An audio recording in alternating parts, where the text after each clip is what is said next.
Hi everyone, it's Tony Tonkin here from the Child Protection Party. Over the years, one of the most, asked questions around child protection in particular is how do I manage a department which often seems to be antagonistic towards me? How can I be different? What can I do? And what are the sorts of things that I can say that will make a difference in terms of me having my child or children returned to me? The answer to that question is basically, I don't know. But what we plan to do now is put a series of videos together that will help you to explore different ways of being, which may improve your relationship with those who work for the department and ultimately will improve perhaps your possibilities in terms of having a child returned to you. So these are just ideas that we have, worked out, developed over a period of time through conversations with hundreds of people such as yourself. The reality is that it doesn't matter necessarily in some cases how you may appear and whether or not the way you are presenting yourself is going to help improve your relationship with the department. What does matter is the fact that your children remain at the centre of whatever it is that you're doing. Even though there may be times when you think the department's focus is far from that of the children and is more about their own self-interest. So in this discussion, we're going to look at, firstly, relationships. How should those relationships look?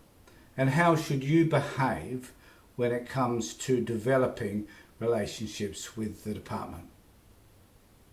There are a few things, that we need to understand. Firstly, you may never be believed in terms of the way you interpret the way the department has defined you.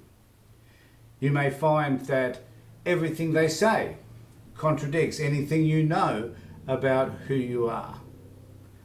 Now, the comment that I'll make probably the most is that when it comes down to whether you have your children or not, that is not up to the department. That will be determined, if you choose to go to trial, to the magistrate. But the relationship that you can present to the magistrate in terms of your relationship with the department will depend very much on what you say and do. Most people, when they're confronted with the issues relating to child protection, they feel betrayed, they feel sad, resentful, and the whole experience is extremely emotive. And I know that it is unhelpful sometimes, and I believe it's very unhelpful therapeutically to not express your emotions. You can express your emotions in many ways, but the people with whom you must not express anger, resentment, fear, and revenge is perhaps with those people who hold the most power, which happens to be the Child Protection Department.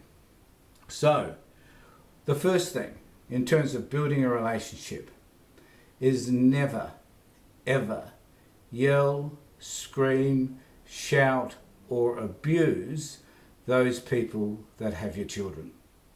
Never, ever do that. What happens when you do is completely counterproductive to anything you wish to achieve.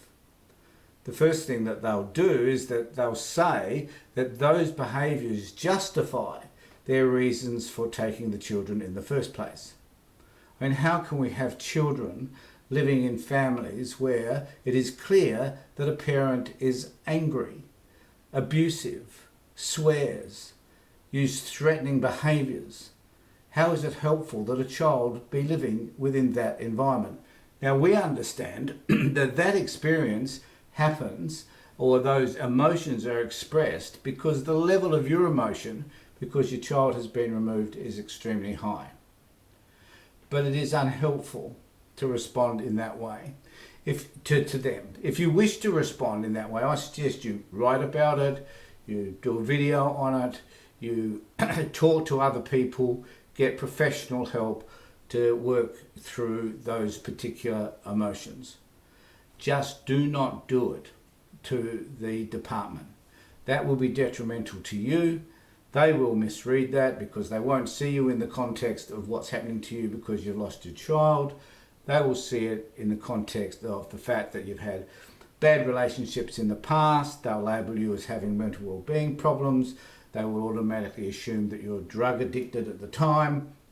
They'll make all these erroneous discussions or conversations or ideas about you based primarily on the fact that you've behaved in ways that they perceive as inappropriate. So that's number one. Number one, do not yell, scream or shout. Use abusive language or talk about vengeful things that you wish to do to certain people or the department. Just do not do it.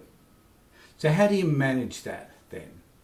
The first thing I think, if you're looking at developing a better relationship, is remember that sometimes, and this is really hard for people to do, but the person who has your children, the person that sits in front of you, the social worker, often, not always, often they're young, and often the person that they're working with is either the same age or older.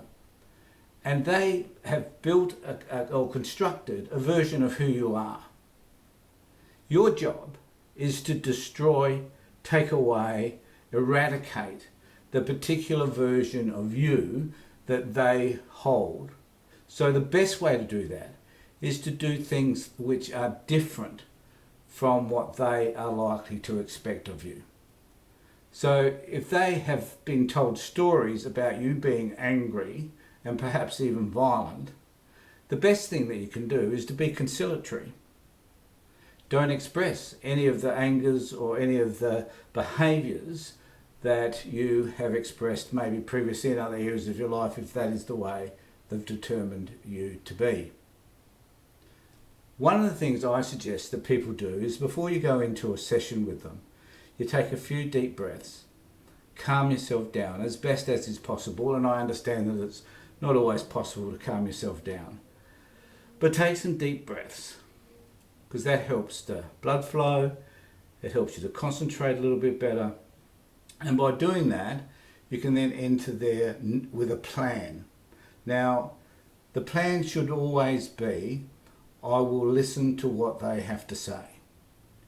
Because I've found the more that someone talks, the more that you feel that you must justify your behaviour, where you have to argue the point with them all the time, the more often that you do that, particularly if you're an articulate individual and know exactly what you think and feel, they will feel threatened by that.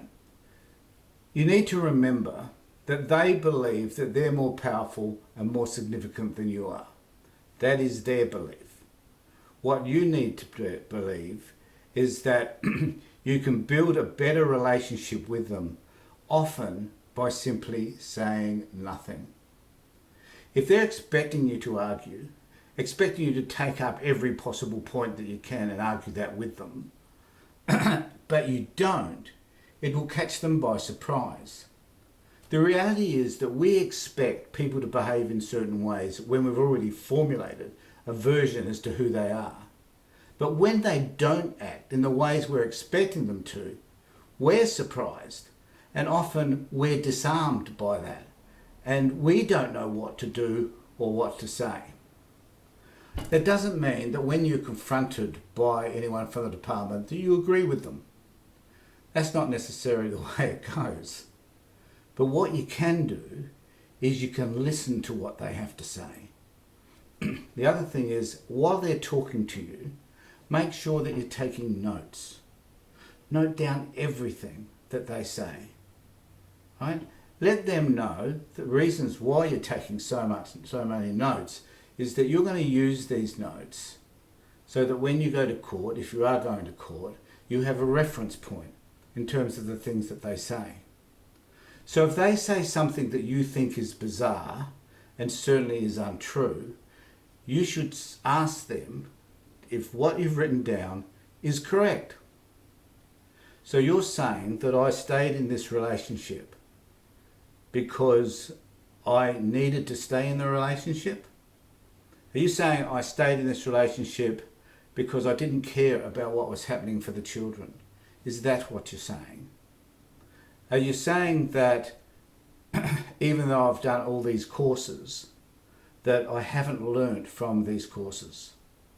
Right? And you can ask intelligent questions such as, how do you know that I haven't learnt or understood what's been happening in these courses? Now that brings me to, I think, the third point. The third point is that it's really important for us to be able to construct a way we would like the meeting to go.